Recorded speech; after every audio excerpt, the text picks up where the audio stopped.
हर एक मनुष्य इस धरातल पर जन्म लेता है,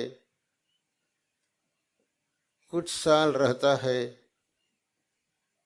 फिर एक न एक दिन इस शरीर को छोड़ देता है।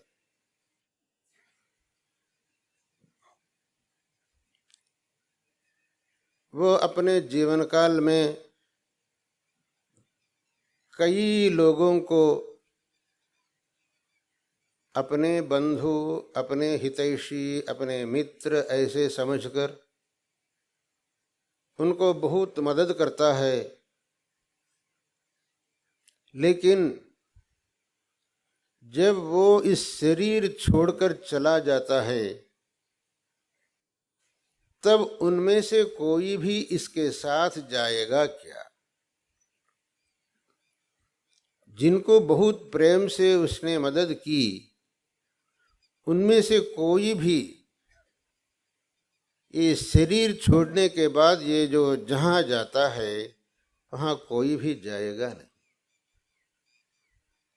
इसकी हालत क्या होगी उनमें कोई भी समझेगा भी नहीं। लेकिन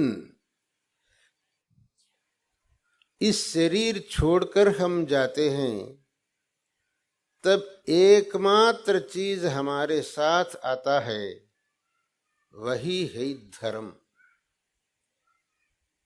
शास्त्र कहता है, मृतम शरीर मुत्सृज्य काष्ठलोष्ट समम क्षितौ विमुखा बांधवा यान्ति धर्मस्तमनुगच्छति।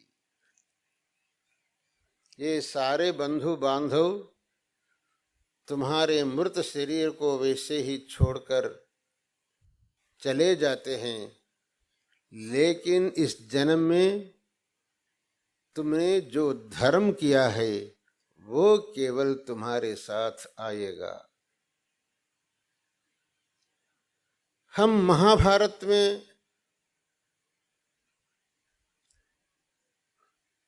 महाराज युधिष्ठिर की कहानी सुने हैं।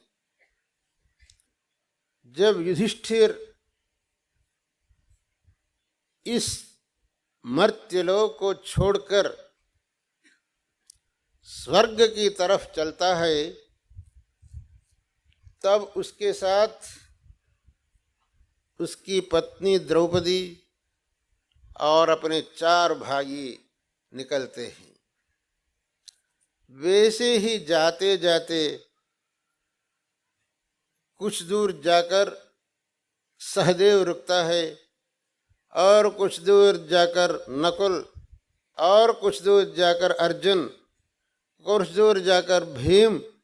लेकिन युधिष्ठिर के साथ ये कुत्ता चलता ही रहता है। जब देवेंद्र से विमान भेजा गया युधिष्ठिर को स्वर्ग ले जाने के लिए,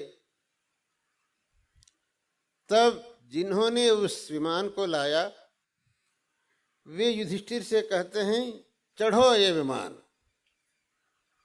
तब युधिष्ठिर कहता है, मेरे साथ ये कुत्ता आया, इसे भी ले चलना है।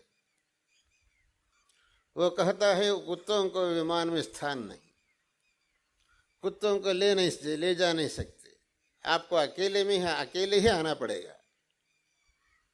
युधिष्ठिर कहता है, जब इसको वहां स्थान नहीं है तब मैं भी तुम्हारा विमान चढ़ूंगा नहीं, आप वापस ले चलिए। युधिष्ठिर की इस दया से बहुत प्रीत होते हैं भगवान इंद्र।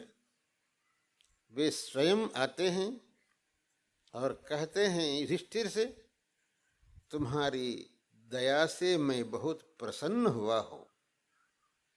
ये कुत्ता और कोई नहीं है, धर्म है। धर्म ही तुम्हारे साथ, बाकी सभी लोग तुम्हें छोड़ दिए, लेकिन ये धर्म तो कुत्ते के रूप में तुम्हारे साथ आ रहा है। इसीलिए ये कुत्ता नहीं, ये स्वयं धर्म है। इससे हमें ये प्रतीत होता है कि मनुष्य को शरीर छोड़ने के बाद भी साथ आने वाला एकमात्र चीज है धर्म। इसलिए हमें अपने जीवन में धर्म आचरण की बहुत आवश्यकता है।